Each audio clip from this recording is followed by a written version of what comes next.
Здравствуйте, уважаемые зрители. Мы начинаем нашу очередную передачу «Редколлегия». Как мы знаем, наши войска на линии соприкосновения начали движение. Очень много выходит информационных поводов, всяких разных. Значит, и с той стороны мы смотрим федеральные каналы. Но сегодня наша тема – это военные корреспонденты из республики. Наша республика, наверное, первая, если не первая, то одна из первых, которая организовала такую работу, организовала работу по освещению того, как служат наши ребята из Якутии. Сейчас уже нашему примеру последовали наши коллеги из Ярославской области. И вот совсем недавно приехал, наши коллеги приехали с НВК «Саха». Я, сначала представлю тех, кто сегодня будет обсуждать эту тему. Это Владимир Степанов, это генеральный директор медиагруппы «Сетим», обозреватель газеты «Кым», Николай Бестинов, директор радиовещания НВК «Саха», Николай Борисов, это специальный корреспондент Якутского Саха информационного агентства. Ну и, как говорится, для затравочки сказать, что вот Николай Бестинов буквально вот недавно, на прошлой неделе, приехал из зоны СВО, тоже поработал. Это уже не первая командировка наших журналистов. Некоторые наши журналисты вот буквально вчера отправились туда. Николай, вот расскажите, как вот вы впервые приехали туда, какое там ощущение, как живут люди, как служат наши бойцы? Мы с оператором НВК «Саха» Ильей Жираевым примерно 12 дней.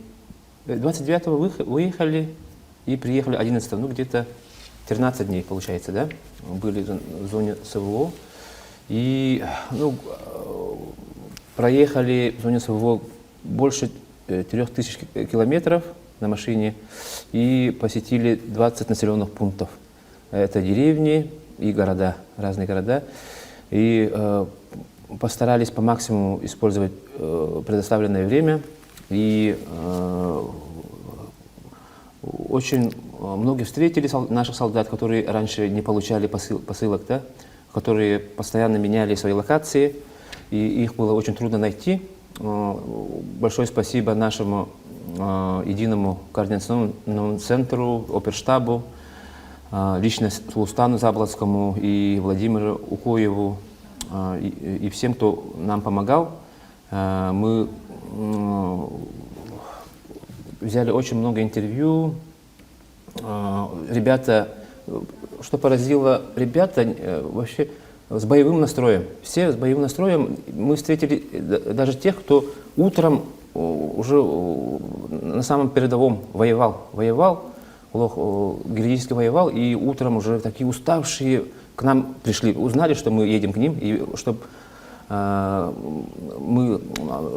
не пересекали зону, опасную зону, да, и к нам приехали и дали интервью, и получили посылки, и были очень счастливы, и они очень были настроены именно до победного конца. Никто не говорил, хочу домой, почему нам ничего не предоставляют, а именно тех, кто мы посещали, именно были благодарны республике, нашей республике, потому что их постоянно поддерживают, именно снабжают одеждой, даже продуктами питания, и предоставляют некоторым тепловизоры и именно такие масхалаты, Худутент или какая-то фирма предоставила им. Именно вот снайперам сказали, что вот это масхалаты, шаман, да, они очень хорошие, даже не просвечиваются, тепловизор не видит.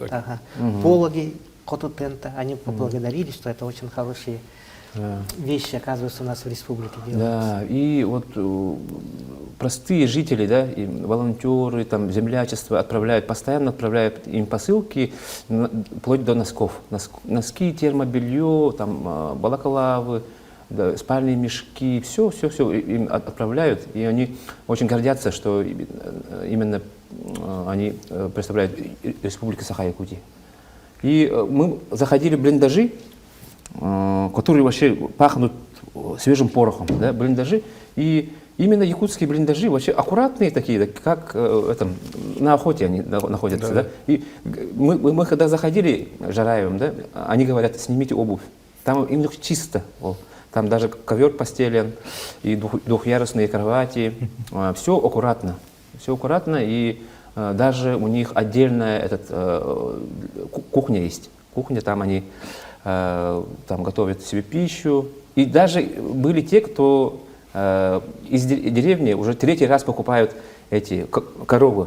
Коровы специально для нашего приезда они купили быка, и эти татары, да, русские рассказывали. Вообще мы удивились, как они, вот, взяв якутский нож, четвером быстро за пару минут разделали. Вообще шкуру, там мясо, вообще помыли эти внутренности и приготовили суп, жаркое. Шашлык, да? Да, быстро. И мы разговаривали с командующими, да, офицерами, они все, абсолютно все хвалят наших якутских солдат. Они говорят, они непривередливые, они не плачут. Сразу им говорим, вот здесь будете ночевать. И они сразу же роют себе окопы и быстренько делают. Устраивается. Да, все быстренько делают. Все находят быстро. И многие охотятся, оказывается. Все охотятся, и там очень много этих... Дичи. Да. Зайцев. Да, один говорил, что очень трудно попасть в фазанов, да, и одну он добыл буквально вот ночью, да, и показал, короче, фазана. Телевизором? Да, ну, и они, когда на позициях лежат, зайцы сами приходят, оказывается, и сразу их стреляют.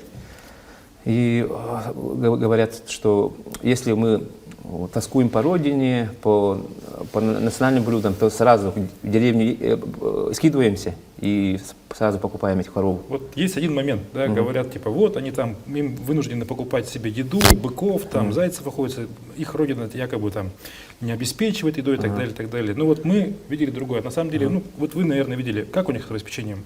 Да, у них еда, там, обеспечение хорошее, да, даже вот водовозки приходят, все есть, но просто они для разнообразия покупают, покупают. Ну, все говорят, деньги стабильно поступают на карточку, и поэтому, если вот зарплаты приходят, они, скидываются по 500 рублей все, их же много, по 500 рублей скидываются, и для разнообразия они покупают вот коровы, именно один раз в месяц. Ну да, потому что, как нам говорили, просто вот эта вот армейская еда, она приедается. Да. Одна и та же тушенка и так далее. Вот мы рассказывали. Да, собирайте эти сухпайки, говорят. Скопилось очень много сухпайков и РП. Говорит, слушайте, мужики, с собой возьмете? Говорит, да не надо нам. У нас привозят, вся стена уже, говорит, в сухпайках. Потом водителю все равно там дали штук 5. Говорит, вам мало ли что пригодится. А так, вообще как местные жители? Да, местные жители очень радостно нас встречают. Вообще, меня поразило то, что вот именно деревни, да, села, где мы бывали, там вообще как в Советском Союзе. Вообще развития нету. После развала Советского Союза вообще там развития не было. Сразу видно, что их гнобили конкретно. Вообще даже не знают, что такое банкоматы, карточки. Да? Не умеют пользоваться вообще только наличкой. Это Восточную Украину. Да. Именно вообще... Там, когда она еще была Украиной. Да. Ну, помните, там очень часто же подходят люди, спрашивают, и прямо спрашивают, как госуслугами пользоваться. И не верят, что вот это вот все можно сделать просто по телефону. Волшебство. Да, для них это прям какой-то запредельный уровень развития технологий. Ну, Николай, ты уже в последней командировке были, расскажи, как ты видел, да, вроде бы видишь, город разрушен, да, тут же катки стоят, да, асфальт. Ты расскажи, вот как это происходит. Ну, тут такой интересный момент, да, то, что как линия фронта, она отодвигается, и тут же начинается такая большая стройка, да.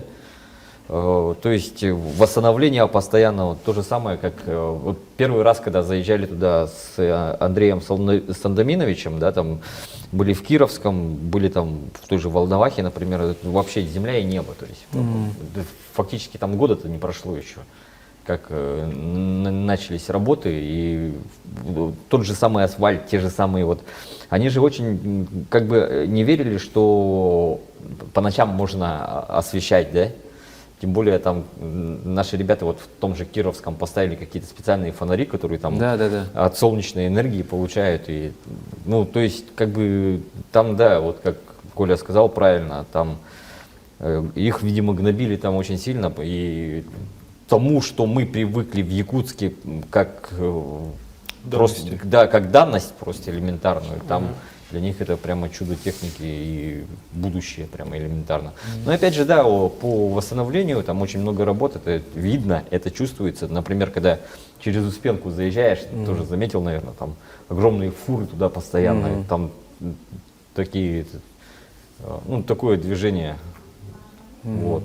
Ну, тот же самый Мариуполь, да, мы там смотрели, где центр города, где Азовсталь, это же прям ужасно. Прямо и тут же школу ремонтируют. Да. Тут да. же вот прям ремонтируют. Ну, я вместе с Колей тогда попали в Донбасс, вместе с Андреем Сандомировичем ездили. Вот когда заезжали в Кировское, темно было уже. И улица освещена фонарями. И Андрей Сандомирович говорит, когда в прошлом году мы сюда приехали, первое желание у них было: сделайте нам, пожалуйста, освещение. Вот 2014 года у нас в городе было темно.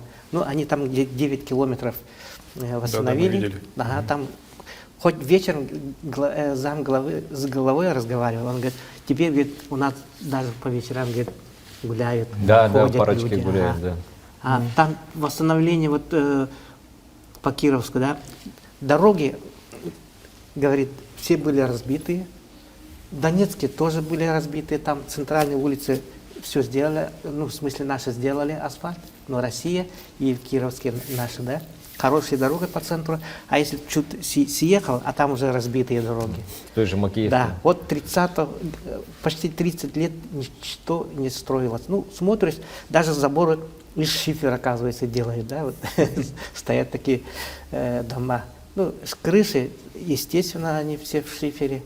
А насчет снабжения очень хорошо, оказывается, снабжают. Вот, когда мы были в Кировске, там ребята, которые вот ездят, в смысле, вот работают по доставке, говорили, вот вчера мы получили колбасы от Хатуаса. Вот будем мы развозить еще эти колбасы. Да.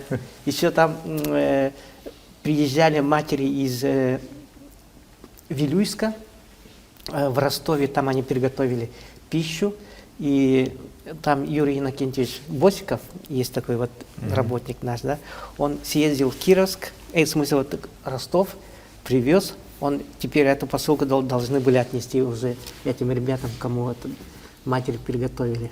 Так что вот ощущение было такое, что ребята обеспечиваются очень хорошо, республик. Вот там работает Лебедев Петр Иннокентьевич и Босиков Юрий Иннокентьевич. Они говорят, что все солдаты очень довольны, они благодарят нашего главу Айсена Сергеевича, единый координационный центр, правительство, потому что все, говорит, у нас есть, все приходит, даже вплоть до того, вот недавно вот ездил мэр города, он машины привез, еще тепловизоры, каждый раз ездит, там дополнительно что-то дают, приносят, так что обеспечение у них очень хорошее. И самое интересное, вот как Коля верно подметил, настроение очень боевое. Даже вот вчера разговаривал с Марией Егоровной Емельяновой, да, она говорит, что вот ребята приезжают, но тут в отпуск, да, и долго не задерживаются, что вот там наши друзья, мы должны вернуться там. Мы должны дойти до конца, до победы. И там именно война идет именно за населенные пункты, да, города, поэтому мы спрашиваем, вот, сколько времени вы лежите в блиндаже, в окопах, да, они говорят, ну, 2-3 дня, ну, некоторые там 4 дня, и по очереди выезжают в города, моются, там, отдыхают, потом возвращаются уже. А некоторые, да, которые рядом с селами маленькими, да, оказывается, там вообще нету бань, вообще нету. Они говорят, вообще удивляются, вообще бань нету нигде. Странно, да? Да, странно, очень странно. Вообще, во дворах у людей да, вот да, нету бань. вообще нету. Мы где-то в 11 селах были, да, там ни одной бани не увидели. А наши вот якутские солдаты, да, сами вот из сарая, что ли, или из амбара построили баню. И все там мылись, там все. При нас тоже что-то было же там. Да, разговоры о бане там прям, да, это насущный вопрос, тем более учитывая их ситуацию с водой. С водой-то там очень сильно даже в городах проблема. Ну, то есть приходится Да, на вода водовоз это очень сильный вопрос. Когда вот в Донецке в гостинице заходишь, возле унитаза стоит ковшик, и это как Так мало того, ведро. там у них в офисе главы также все. Да, Да, точно так же. Самое вообще пятизвездочные отели, это без воды вообще. Ну. Вообще. Не А умыться. вот, кстати, вот интересный эксперимент вот наши провели, да, вот воду раньше брали из Северского Донца, теперь там как бы это во вражеской территории, а воду сейчас тянут из Дона, да, до Донецка. А наши в прошлом году какой-то местный подходил, говорил, что в 80-е годы там подземные воды же поступают Это в шахту. Кировском? Ага, Кировском. А, да, наши ЖКХшники Да, и вот допустили это сделали, Да. он предложил, говорит, может, оттуда воду возьмем, да? И вот наши протянули трубу, возле котельной поставили вот очистительную станцию, и вода первой категории, да, которую пить можно. И еще вот эта вода, ну, трубы все вот подремонтировали, эта вода идет по этим всем Отопление. квартирам, да, и оказывается, люди вот для технических нужд берут из системы. Да, это ну, было- так, ну так что вот обеспечение. Мы рассказывали, да, вот наших очень хорошее. коммунальщиков, ЖКХшников решение Да. было такое нестандартное, Ну, там нестандартное, удивлялись. очень и хорошее, да. руководство страны приезжало, там, по-моему, Кириенко кто-то Ну приезжал, да, они этот удивлялись. опыт хотят перенять, Да, ну да. и распространить полностью по ДНР. Потому Ну, что- эксперимент на уровне федерального. Да, это- Вот, Да, да, у меня вопрос к Николаю. Сейчас же вот есть там бывшие, скажем так, наши соотечественники и так далее, которые уехали, некоторые из них работают откровенно, там на всякие фондейшны и так далее, призывая там «нет войне» и так далее. Вот всяким этим моментом, да, пытаясь организовать здесь дисбаланс внутри республики. Вот на фоне того, что вы побывали там, вот посмотрел, и вот как оцениваешь тех людей, вот, которые вот таким вот занимаются, да, те люди, с которыми мы, в принципе, раньше общались, какое ощущение возникает там, и теперь какое ощущение возникает к ним, вот к этим людям, вообще вот чисто внутренне человеческое? Да, это в последнее время очень много фейков, очень много дезинформации. Я вот воочию убедился, что мы вообще правильно делаем, что отправляем специальных корреспондентов, военных корреспондентов, да, чтобы люди поняли, да, за что мы воюем, за что мы боремся, да, и за что борются наши солдаты. Вообще там селы, города, вот, как я говорил, вообще не развитые. Даже солдаты, да, сами вот, поехав туда, поняли, как они живут вообще, как они вот относятся к Донецку, жителям Донецка, там, Кировского. Даже вот был такой случай, когда вот, не помню, как назывался город, да, я захожу в кафе, а российское правительство им всем поставили эти терминалы. Они вообще не пользуются этим. Я сказал, у меня налички нету, давайте я картой, да? Мы не знаем, как пользоваться. Покажите нам. Я им показал, как пользоваться вообще. Это так просто, оказывается, говорят. Они вообще это не видели, да? И мы должны донести именно правильную информацию для нашего населения. И мне многие пишут, да, пишут благодарные, вот матеря, жены, земляки, да, наших военных, с благодарностью пишут, что мы открыли им глаза, и мы продолжим это дело, и думаю, в скором времени все поймут, что мы делаем все правильно, и что те, кто про нас, меня тоже отмечают там, про меня там разное пишут, да. Я, не обращаю внимания. Я не обращаю внимания. Просто мы должны именно правдивой информацией все это, думаю, в скором времени все станет на свои места. Вот есть один тезис, да, с той стороны, со стороны украинского режима, что да они все врут, нет у нас фашистов, все нормально, преувеличение и так далее, и так далее. Вот побывав там, что говорят военнослужащие, что говорят люди вообще насчет фашизма? Да, они реально вот ставят метки эти, да, фашистские, на убитых, на пленных, да, и отправляют. и как они вот относятся к пленным, там, все, ну, даже вот местные, да, где мы побывали, про это говорят, и становится вот как-то не по себе. И очень многие вот наши солдаты говорят, уже по рации, конкретно, ну, по рации уже ловят, там уже конкретно уже иностранцы. Мы воюем не только против украинцев, да, нацистов, мы уже воюем против НАТО. С НАТО, ну, да. Там уже даже темнокожие солдаты уже темнокожие украинцы. Да, да. И очень много там иностранцев. Вообще очень много стало, говорят. В последнее время, последний месяц. Так они закончились почти все украинцы. По связи, вот, ну, ребята, с которыми встречались, да, вот, они рассказывали же, что первое время, чтобы те не услышали, мы разговаривали на якутском языке. А потом слышим, что с той стороны тоже говорят, что это не ваша война, давайте сдавайтесь и тому прочее. После этого, говорит, мы уже стали осторожно разговаривать, так?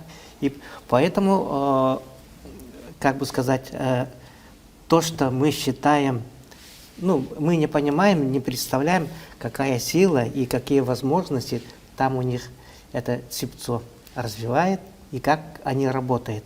Нам это все надо полностью через себя пропустить, понять надо.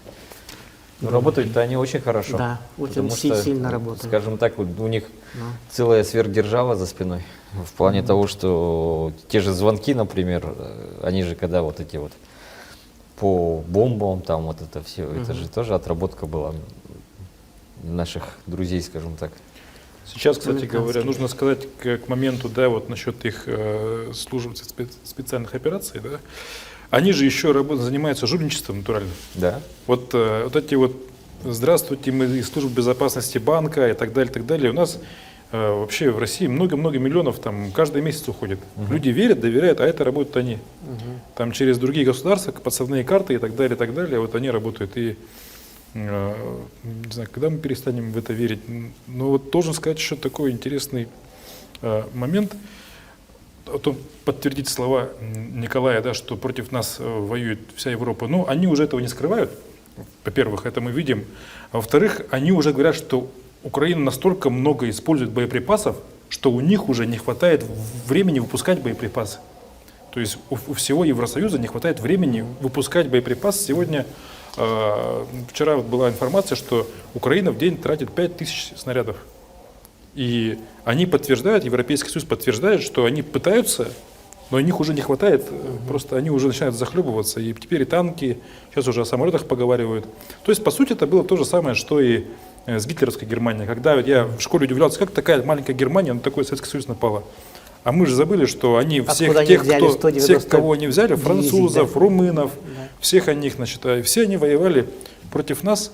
Эти чехи, чехословацкие танки и так далее, они же с панцирами приехали. И вот сейчас повторяется история, только они сейчас через вот воронку, через Украину. Вот все их вооружение через одну воронку вот так вот идет на нас. Ну вот и за рубежом, там за океаном тоже этим делом манипулируют. И еще один такой момент хотел бы спросить. Вообще, как там, вот были в Запорожье, да? Вообще, насколько люди, скажем так, ожидают окончания, что они вообще думают, с кем-то, вообще с простыми, не с военными, удалось поговорить или не удалось? Да, мы поговорили, и там несколько вот, стариков подходили к нам, да, и говорили, вот спасибо, что приехали, и двое сказали, да, ну, Илье и Жараеву и мне, нам нужно Одесса, говорит. Одессе все хотят, ну, многие хотят уже присоединиться к России, да, многие желают, да, а их вот силой заставляют вот идти на фронт против России, да, и вот, люди открыто так говорят, что насильно их отправляют на войну. Ну, они же там родственники друг друга общаются. Да, и то, многие благодарны, даже вот в Кировском же мы говорили, они зашли в школу, Там школа, показали фотографии, да, до и после. Вообще, Да, небо и земля. Вообще, небо и земля. Там уже современная школа с компьютерами, с интернетом. Интернета даже не было. И вот в администрации говорят, вот центральную улицу мы хотим переименовать на Якутскую. Потому что так благодарны именно, что мы начали развивать. Там же карта нарисована, да, и все, вот Донецк отвечает Москва, там Кировская, Якутия, там все эти населенные пункты разделены по российским городам. И они говорят, вот через год уже такая школа будет там, Мариуполе, там. И очень благодарны вот именно России и этим отдельным субъектам, которые развивают города. А еще вот Коля напомнил про Кировск, да. Было совещание с участием представителя полпреда нашего дальневосточного Светкова, ну, который выступил там, сказал, что Якутия больше всех строит, и самое главное, качественно. И он показал вот это как график, да. Ну, например, другие регионы дальневосточные, оказывается, вот, у них очень большие расходы, да, себестоимости и тому прочее. А самое низкое, оказывается, у нас. Так что вы говорите, у нас, мы всем пример говорим, вот как якутяне вы должны работать. И, скорее всего, может быть, кто-то там немного там покупает подороже или как, но наши, оказывается, все самые маленькие. А вот еще, как хотел бы сказать, когда спрашивают военных, да, они говорят вопросом, если бы не НАТО, мы бы армию Украины уже за месяц бы положили бы брюхом наверх, да, но пока это НАТО воюет, надо нам с ними бороться. А еще вот один момент. Мы раньше учились в МВП. Начальная военная подготовка. Нас учили, чтобы разбирать автомат, там девочкам учили, как повязка накладывать, ходили строем, ну, больше все. А оказывается, в Украине пошли дальше, да, вот в учебниках пишут, ну, в смысле, там обучали, чтобы школьник, закончив школу, умел не только вот разбирать автомат, он еще умел стрелять, еще их, оказывается, детей учат мины ставить. Ставить, разбирать и тому прочее. Вот они уже так подошли к этому подготовке, так оказывается, сильно. Нацистская идеология плюс, как его, ну так у них немцев, да. специальные военные лагеря же подготовки были. Поэтому вот на базе. даже сравнение было. Вот, да, вот Гитлер в Германии пришел в 1933 году, а в 1939 году уже как бы уже пошел на войну. А там, получается, 14 год как переворот, и сейчас уже как бы готовые люди, уже мозги, скажем, полностью промытые. А нас за что, да? Совсем и, к сожалению, у нас до сих пор есть люди, которые в это не верят. Вот им нужно вот буквально туда съездить, увидеть, что происходит, чтобы вправиться на нормальное место. Ну, там столько историй, которые, как бы, писать о которых не следует по морально-этическим, да? Они же, Донецк, они кошмарили страшно. Всю ДНР кошмарили же там. Ну вот сейчас есть те люди, которые скрыто на самом деле работают на ту сторону, да? Они вот бывает в комментариях пишут, а что вы говорите, вы же туда не ездили. Туда съездили. Говоришь, а что вы говорите, съездили, теперь красуетесь. То есть они всегда стараются найти какой-то момент, чтобы вот человека, ну, человек, который говорит правду, его дискредитировать. Вот Николай, с этим пришлось столкнуться, нет? Вот с такими вот людьми? Да, или комментариями? Да, с такими комментариями постоянно сталкиваюсь, и стараюсь не замечать, сразу блокирую. И ну, со временем все прояснится, все, ну, мы побольше... Там, конечно, ограничения есть. Вот нельзя снимать лица, да, ну, в целях безопасности этих солдат. Да, подставить можно, конечно. Да, поэтому нельзя снимать локации. Поэтому журналистам работать трудно, но мы постараемся вот, донести до всех наших жителей, да, правдивую информацию и как обстоят дела на самом деле. Ну, тогда все, наверное, уже ближе к осени, там, лету уже все прояснится. Там. Потому что не хватало информации, именно правдивой информации. Мы к 23 февраля готовим документальный фильм, ну, передачу, да, большую, по МВК Саха, по радио Тетим Сахара где-то, и должны там объяснить, что на самом деле происходит. Кстати, если выйдет ссылка в Ютубе или где-нибудь там выйдет, вы нам ее дайте, мы обязательно ее в своих ресурсах, телеграм-каналах раздадим. Я после возвращения уже 4 материала в газете «Кым» разместил. У меня еще, как бы сказать, еще куча, много материалов. Ну, в течение месяца, наверное, буду писать еще. Так что много материалов расскажем. Ну, вообще, военным корреспондентам предстоит еще большая работа. Я предлагаю перед тем, как завершить, пару слов каждому сказать. Ну, давайте вот начнем с вас. С меня, да. Вот когда мы поехали, вот, ну, как можно, ну, как я увидел Украину, да, там постоянно, когда мы ехали, было серо, тучи такие, да, рано туманы, очень мокро, так? Ну, уже это не Украина. Да, ага, осень. И еще в Кировске мы увидели ледяной дождь, так? И вообще вот есть понятие такое вот, как бы сказать, волонко, что вот нижний мир, куда попадаешь, это как бы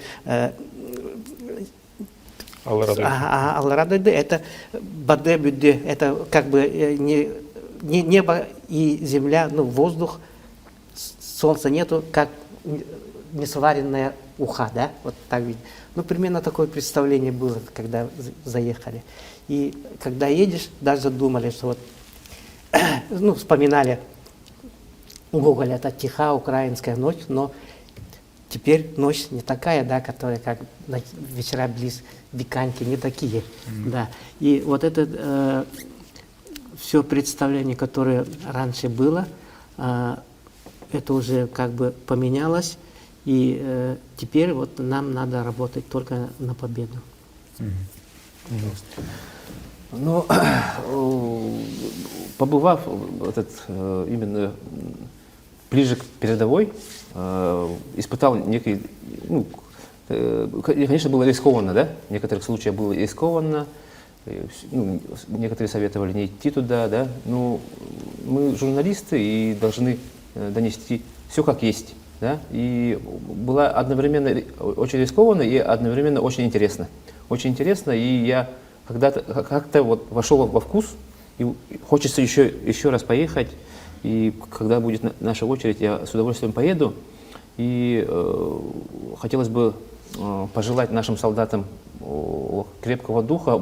Я как-то, мне поднялось настроение, увидев и поговорив с нашими солдатами.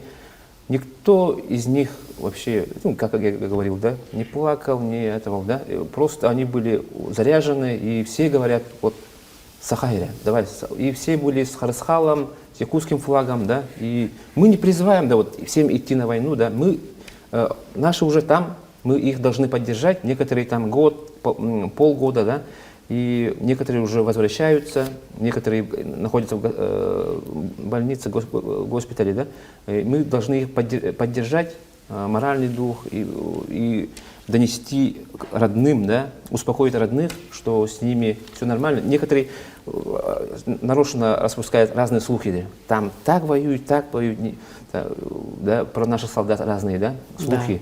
Да. Мы еще раз убедились, что наши там, ну, очень хорошо себя проявляют, даже есть командиры взвода, командиры роты, да, очень много очень смелых ребят, которые даже водят танки, в основном наши снайпера, пулеметчики, да, и не все находятся на передовом. Да, все говорят, нас отправляют на передовой, всех поголовно, да, там не всех отправляют, некоторые наши отделе снабжения, некоторые водители, некоторые в тылу там работают, да, в безопасной зоне, некоторые разведчики, саперы даже есть, да. Поэтому в это трудное время нам надо сплотиться. не только вот солдатам, да, вот журналистам, а именно население должно быть, республика, жители республики должны сплотиться и не распускать такие негативные слухи, да, информацию, да, и постарайтесь не верить вот, западным, да, ну, этим, как можно назвать, ну, фейковым, да, фейковым новостям, пропаганде, да, именно следите за нашими новостями, мы будем еще много отправлять информации, еще Федор Григорьев, да, должен отправить информации, потом еще наши с НВК поедут. И хочу пожелать всем, главное, терпение, и чтобы наши солдаты вернулись здоровыми и целыми. Все. Продолжу, наверное, мысль коллеги. На самом деле сила в правде, да, и понимаешь, когда в зоне боевых действий находишься, что как-то материальное такое уходит на второй план, да, там больше, наверное, о чем-то духовном думаешь, да, о родных, о близких, да, там, вообще о республике и в стране в целом. И этот аспект, он, естественно, наверное, усилиями коллег, военных корреспондентов, вообще всех неравнодушных граждан, тех же общественников, которые помогают, которые рассказывают также правдивые истории. Ну, эта работа будет продолжена, и она обязана быть, она будет, и, в принципе, победа будет за нами, сила в правде. Да, я здесь хотел бы один момент важный отметить, особенно, наверное, у наших зрителей он после наших слов, наверное, возник. А что же делать с этим видео, в котором там человек говорит, там то не готово, этого нет, там то нет, да? Но на самом деле там как бы обстановка непростая, скажем, не курорт. Но и этих видео, если посмотреть, да, их там, 3, 4, 5 видео всего за все время, грубо говоря, да, там, на пальцах можно пересчитать. Да, наверное, кому-то что-то не понравилось, кто-то что-то написал, там, ему этого не хватает, там, кому-то каша, кому-то там коп не нравится. Это нормально, но этих видео, я еще раз хочу подчеркнуть, их раз, два, три, 4, 5, и их тиражируют. Вот что та сторона, значит, что у нас тут разлетается, да. На самом деле нас там тысячи солдат наших там, тысячи из всей России, да. И из республики там много человек служат, да. Если бы это было бы так, таких видео было бы в сотни раз больше. На самом деле мы видим, что мы это по видео видим, мы видим то, что они шлют там просто в разы раз больше то, чего говорят наши ребята. Поэтому я хотел бы к зрителям обратиться. Вот наши военкоры республики, они делают работу с риском для жизни. Они это делают не просто так. Они это делают для того, чтобы мы, сидя здесь, все мы, значит, все наши близкие, все наши зрители, слушатели, чтобы они понимали на самом деле, что происходит, чтобы не верили каким-то на коленках собранным видео, якобы новостям, особенно текстовым всяким сообщениям, якобы от тети Глаши там, или дяди Федора, да, образно говоря. И ребята рискуют жизнью, когда там находятся. Поэтому я хочу пожелать всем хороших новостей, нашим военкорам хорошей плодотворной работы, всем возвращения и скорейшей нашей победы. Всего доброго, мы победим.